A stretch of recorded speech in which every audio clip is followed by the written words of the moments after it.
Gold trusted gold buyers మీరు తాకట్టు పెట్టిన బంగారాన్ని విడిపించి ఈ రోజు ఉన్న మార్కెట్ ధరకు కొనబడును. సార్ టీవీ ఇండస్ట్రీలో మీరు డైరెక్షన్ చేశారు అండ్ ప్రొడ్యూస్ చేశారు, కానీ సినిమా ఇండస్ట్రీ వైపు వచ్చేటప్పటికి మీరు డైరెక్షన్ కానీ ప్రొడ్యూసింగ్ కానీ ఎందుకు టచ్ చేయలేదు? అంటే 2 పాయింట్ అండి అందులో. ఒకటి, టీవీ సీరియల్ కానీ అవి చూస్తున్నప్పుడు కథ మనం ఆమ్, ఒక బ్రివిటీ ఉన్నా లేకపోయినా చేసేస్తాం. ఆ కథ అట్లా చేయాలి కాబట్టి చేస్తాం. ఆ, సినిమాకి వచ్చేప్పటికి ఇంత కథని ఇంతలో చెప్పాలి, ఆ గంటన్నరలో చెప్పాలి, మ్, పాటలు ఎక్కడ పెట్టాలి, పాటలు ఉండాలా వద్దా, మ్, ఇవన్నీ నాకు అవగాహన లేదండి అంత. ఓకే. అవి హ్యాండిల్ చేయగలం అనేటువంటి ధైర్యం రాలా. మ్, రెండో పాయింట్, ధైర్యం లేనప్పుడు ఎవరినో ఒక ప్రొడ్యూసర్ని మనం ముంచడం తప్పితే ఇంకేం ఉండదండి. అది యాక్సెప్ట్ చేస్తే మ్, ఎందుకు ముంచాలి మనం? అందుకని టీవీ సీరియల్స్ డైరెక్ట్ చేసుకున్నా కూడా నా సొంతంగా నేనే ప్రొడ్యూస్ చేసి నేనే డైరెక్ట్ చేసుకున్నాను. ఎన్ని చేశారు సార్ ప్రొడ్యూసింగ్ కానీ? నేను దూరదర్శన్లో 104 ఎపిసోడ్స్, అదే పేరుంది మర్చిపోయాను, 100 పంటకి 101 సూత్రాలని చేశాను. ఆహా, ఓకే. తర్వాత ఎస్విబిసికి వెంకటేశ్వర స్వామి మీద భక్త విజయం అని చేశాను 13 ఎపిసోడ్లు. ఓకే. అట్లా ఆ 2 నేనే ప్రొడ్యూస్ చేసి నేనే డైరెక్ట్ చేసుకుని, ఆ తర్వాత కొన్ని షార్ట్ ఫిల్మ్స్ తీశాను. మ్, మ్, మ్, ఇప్పుడు కూడా షార్ట్ ఫిల్మ్స్ తీస్తుంటాను. ఓకే. అది సరదా కోసం అనేది మనదే కాబట్టి, పెట్టుబడి తక్కువ కాబట్టి పెద్దగా నష్టం ఉండదు. ఒక ఇల్లు లేకపోతే పొలాలు అమ్ముకునే అంత నష్టపోం. Yeah, okay. అది అట్లాంటివి నాకు ఇష్టం అండి. అంటే మీరు ఒకటి చెప్పారు చూడండి సార్, ఏంటంటే విచిత్ర ప్రేమ తర్వాత ఒక ఎక్స్పెక్టేషన్స్ అనేది కూడా కంప్లీట్ వదిలిపెట్టేసి వదిలిపెట్టేస్తుంటాం. వచ్చింది ఆపర్చునిటీ గ్రాప్ చేసుకుంటూ వెళ్ళిపోవాలని. అలాగే ఇది అంటే ప్రొడ్యూస్ చేయకూడదు సినిమాల వైపు కానీ, నాకు నాలెడ్జ్ అంత లేదు అని ఏదైనా అని ఎవరినైనా కానీ ఒక ఉదాహరణ తీసుకొని అలా మీరు అనుకున్న సందర్భం ఏదైనా అట్లా కాదండి, నాకు స్వానుభవం. అంటే ఎలాగంటే 2-3 ఇన్సిడెంట్లు చెప్తాను మీకు నేను. ఓకే. ఒకటి, దాసరి నారాయణరావు గారు మంచి రేజులో ఉన్న రోజుల్లో ఆయన కూడా రంగస్థలం నుంచి వచ్చిన వారే. ఆయనకి రంగస్థల నటులు అంటే చాలా మందిని ఆయన కూడా ఇంట్రొడ్యూస్ చేశారు సినిమాకి. జంజాల గారు ఎట్లా చేశారు, ఆయన కూడా అట్లా చేశారు. ఆయన ఒక సినిమాలో ఏదో ఒక టెలిఫిల్మ్ చూశారు, కృష్ణమూర్తి కుక్కపిల్లని జంజాల డైరెక్ట్ చేసింది. అందులో కామెడీ వేషం వేశాను నేను. ఆ కామెడీ వేషం చూసి ఆయన టీవీలో చూశారట. ఒక సినిమా ఏదో దాని పేరు రాముడైతేనా రావణుడైతేనా, సుమన్ గారు హీరో అందులో ఆఫర్ చేశారంట నాకు వేషం, విలన్ వేషం. ఓకే. 3 విలన్స్ ఉంటారు, 3లో నువ్వు ఒకడు అని చెప్పి నాకు చెప్పారు.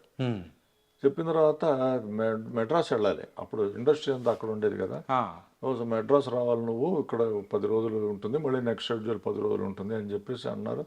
సరే వెళ్దాం అనుకుంటే వెళ్లే ముందు వారం రోజుల ముందే entire south Indian film industry స్ట్రైక్లోకి వెళ్ళిపోయింది. 4 భాషల్లోనూ ఎక్కడ షూటింగ్ అనేది లేదు, బంద్ చేసేసారు. సో మన బ్యాడ్ లక్ ఇది. కాబట్టి మన సినిమా మనది కాదు అనేది తెలిసిపోతుంది కదా, దానివల్ల అనేటువంటి ఒక డెసిషన్కి వచ్చాం. తర్వాత ఆయనే ఉసే రాములమ్మ అని సినిమా తీశారు. తీస్తూ ఫస్ట్ షెడ్యూల్ ఇక్కడ పెట్టి అన్నపూర్ణలో ఒక అడవి సెట్ వేసి విజయశాంతి ఫాదర్గా, అంటే విజయశాంతి చిన్నతనం నుంచి తీసుకున్నారు కదా, అప్పుడు ఫాదర్ వేషం నాకు ఆఫర్ చేశారు. మేకప్ చేయించారు. ఒకసారి మేకప్ చేయించి డైరెక్టర్ గారు చూపించా, బాగాలేదు శర్మ, మళ్ళీ వెళ్ళాను, మళ్ళీ చేయించారు. చేసి ఎంత చేసినా నీలో సాఫిస్టికేషనే కనిపిస్తుంది కానీ గిరిజనుడిలాగా కనిపించట్లేదయ్యా నువ్వు, వద్దులే ఈ వేషం, నీకు ఇంకో వేషం వద్దు కానీ వద్దులే అన్నాడు ఆయన. అట్లాగా ఆ సినిమా పోయింది. ఆ సినిమా ఎట్లా ఆడిందండి, సూపర్ బంపర్గా ఆడింది. మరి అది అటువంటి సినిమాలో మనకు ఆపర్చునిటీ పోయిందంటే ఏమిటి దాని అర్థం? మనకి ఏదో అనుబంధం లేదు దీనికి ఏదో. శ్రీవారికి ప్రేమలేఖలో నాకు నరేష్కి బాస్ ఉంటాడు కదా, ఆయనకి తెలుగు రాదు, ఇతనికి ఇంగ్లీష్ రాదు అనే పద్ధతిలో ముందు పెట్టారు. మధ్యలో ఒక దుబాసి ఉంటాడు అనమాట, వీడిని ట్రాన్స్లేట్ చేసి నరేష్ మాట ఆయనకి, ఆయన మాట ఇక్కడ చెప్పేందుకు ఒక సాంగ్ కూడా రికార్డ్ చేశారు. ఆ సాంగ్లో వాయిస్ కూడా నా వాయిస్ పెట్టారు. అంత బాగుంది. ఇక్కడికి వెళ్ళిన తర్వాత, వైజాగ్ వెళ్ళిన తర్వాత అతనికి ఒక డౌట్ వచ్చింది. ఈ హీరోకి కనుక ఇంగ్లీష్ రాకపోతే వాడు హీరోయిజం దానికి ఏదో ఒక వర్గానికి చెందిన వాళ్ళలాగా ఉంటాడు తప్పితే ఇది యూనివర్సల్గా ఉండదు. వాడికి ఇంగ్లీష్ వచ్చే ఉండాలి. వచ్చినప్పుడు దుబాష ఎందుకు?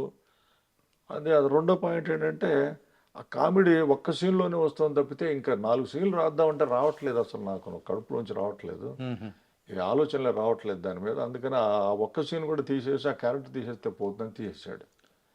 సో, దీన్ని బట్టి అర్థం చేసుకోండి. ఇవ్వాలనుకున్న ఇద్దరు కూడా ఆపర్చునిటీస్ ఇచ్చినా కూడా ఎక్కడ పోయాయి? ఇప్పుడు మన తప్పు లేదు, వాళ్ళ తప్పు లేదు. యాహ్! ఎట్లా పోయాయి మరి? సో, సినిమా అనేది మనకి లాయకి కాదు. మనం ఉండేటువంటి ఇది కాదది అనేది అర్థమైపోయి నాకు. దాని మీద నేను ఇంట్రెస్ట్ చూపించడం మానేశాను. ఓకే. వస్తే చేస్తాం, లేకపోతే లేదు. ఇప్పుడు కె. వాసు గారు ఉన్నారు. 2, 3 ఆపర్చునిటీస్ ఇచ్చారు.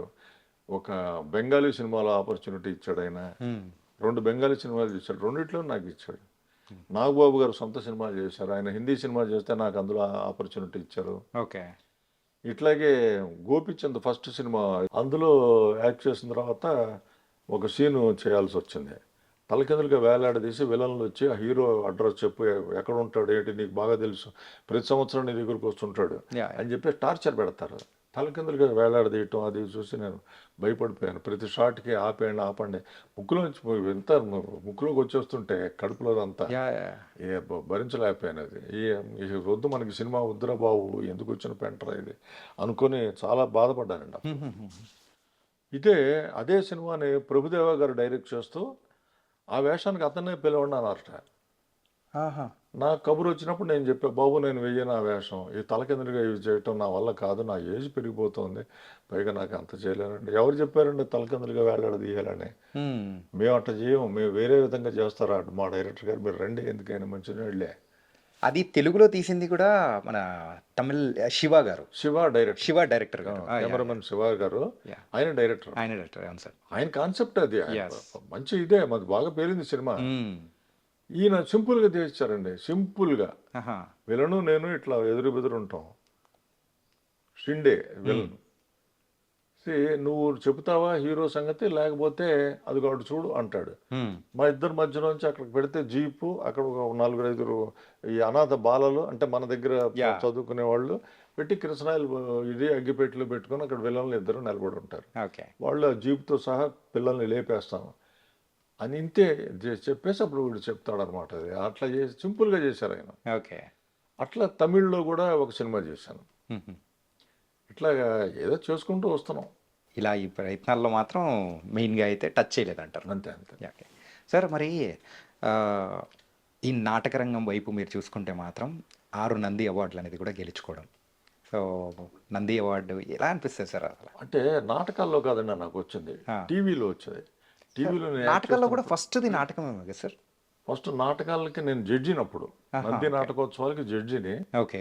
ఆ జడ్జెస్ కూడా ఇస్తారు కదా, గౌరవిస్తారు కదా జడ్జిమెంట్ అయిపోయిన తర్వాత. అందులో ఒకటి. ఓకే. ఓకే. మిగతా 5 నా యాక్టింగ్కి వచ్చినవి, టీవీ సీరియల్స్లో నా యాక్టింగ్కి వచ్చినవి. ఏ సార్ ఫస్ట్ సీరియల్ అందుకుంది మీరు అయితే నంది అవార్డుని? ఫస్ట్ది గుర్తుండదండి, ఎండమూరి గారు డైరెక్ట్ చేశారు. అది ఓకే. పేర్లు గుర్తుండట్లేదు ఈ మధ్య నాకు. ఓకే. ఓకే. అందులో ఒకసారి వచ్చింది. విజయలక్ష్మి మురళీధర్ గారనే అప్పుడు వేస్తుండేవారు. ఆవిడ ఆర్టిస్ట్ కూడా, ప్రొడ్యూసర్గా అయ్యి ఒక సీరియల్ చేస్తే స్వయంవరంలో కూడా నాకు ఇది వచ్చింది. తర్వాత ఇంకో దానికి ఏదో మొత్తానికి 3, 4 నందిలు వచ్చాయి. ఓకే. తర్వాత నేను ఒకటి ప్రొడ్యూస్ చేస్తే దానికి జ్యూరీ అవార్డు వచ్చింది, నంది అవార్డు. ఓకే. అదొకటి అట్లా వచ్చేది తప్పితే సినిమాలో డిస్కషన్ దాకా నా పేరు వచ్చేది, మళ్ళీ ఏదో మారేది అనుకోండి, అట్లా వచ్చే కానీ సినిమాలో ఎప్పుడు రాలా. ఓకే. టీవీల్లో వచ్చాయి. సార్ ఇన్ని పాత్రలు చేశారు, ఇంతమందితో అభిమానము, మరి అయితే ఒక ప్రత్యేక అనుబంధం అనేది కూడా ఉంది. సో ఫస్ట్ ఫేజ్లో చూసుకుంటే ఏమో మీకు జంధ్యాల గారు, సెకండ్ ఫేజ్లో చూసుకుంటే ఏమో ఎస్వి కృష్ణారెడ్డి గారు. అంటే డిఫరెంట్ అంటే ఇన్నింగ్స్ మనం క్రికెట్ రకంగా చూసుకుంటే మాత్రం ఫస్ట్ ఇన్నింగ్స్లో అయినా సెకండ్ ఇన్నింగ్స్లో మీ పార్ట్నర్షిప్ లాగా. ఎస్వి కృష్ణారెడ్డి గారితో ఎలా ఉండేది సార్? చాలా హ్యాపీగా ఉంటుందండి. సెట్ కానీ మొత్తం అదంతా అసలు ఆయన ఎప్పుడు నవ్వుతూనే ఉంటాడు. మీరు చూశారు కదా, ఏ పరిస్థితుల్లోనూ చిరునవ్వు మొహం. అది ఫస్ట్ పాయింట్.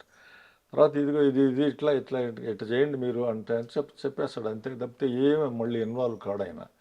ఆయనకు నచ్చలేదు అనుకోండి, కొంచెం ఇది ఐబాల్స్ ఇటు నుంచి ఇటు తిప్పుతూ చెప్పండి ఒక్కసారి, ఇట్లా చిన్నవి తప్పితే మనం ఎట్లా చేస్తే అట్లాగేనండి, అంత కంఫర్టబుల్గా ఉండేదండి ఆయన దగ్గర. ఓకే. అంటే అసలు ఈ వేషానికి సూట్ అవుతాడు అనుకున్నప్పుడే ఆయన ఫిక్స్ అయిపోయి ఉంటాడు, ఇలా చేస్తాడని అయి ఉంటాడు బహుశా. ఓకే. అందుకని అట్లాగే ఇచ్చారు, చాలా చాలా వెరైటీ వేషాలు ఇచ్చారు ఆయన. మరి ఎస్వి కృష్ణారెడ్డి గారి మూవీస్లో అన్ని మూవీస్లో యాక్ట్ చేశారు. మీకు బాగా నచ్చిన క్యారెక్టర్ అంటే ఏ మూవీలో అనిపించింది మీకు? ఎస్వి కృష్ణారెడ్డి గారి దాంట్లో అంటే ఒక విధంగా చెప్పాలంటే వినోదం. వినోదం. వినోదంలో వీడే తన దగ్గర ఉన్న తన పిస్టల్ని సూట్ కేసులో పెట్టుకొని రెడీగా ఉన్నటువంటి దీన్నే స్వయంగా వాడే దొంగకిస్తాడు. చాలా నవ్వు వస్తుంది ఇప్పటికి కూడా. నాకు కూడా ఇన్నిసార్లు చూశాను కదా, నాకే నవ్వు వస్తుంది, మళ్ళీ మళ్ళీ నవ్వుకుంటానండి. వినోదం చాలా బాగుంటుంది, భలే మంచి వేషం అది. చాలా మిగతా వాటన్నిటిలో కూడా మంచి వేషాలు ఇచ్చారు. ఇది పర్టికులర్గా ఇది కొన్ని మేనరిజంతో పేలినవి ఉన్నాయి. ఇప్పుడు మాయలోడు ఉంటే ఎందుకు అలాగా అని వచ్చింది. తర్వాత టాప్ హీరోలో అయితే చెంబులో ఎందుకు పెట్టావు, వాటి వల్ల పేలయ్యేవి నేను.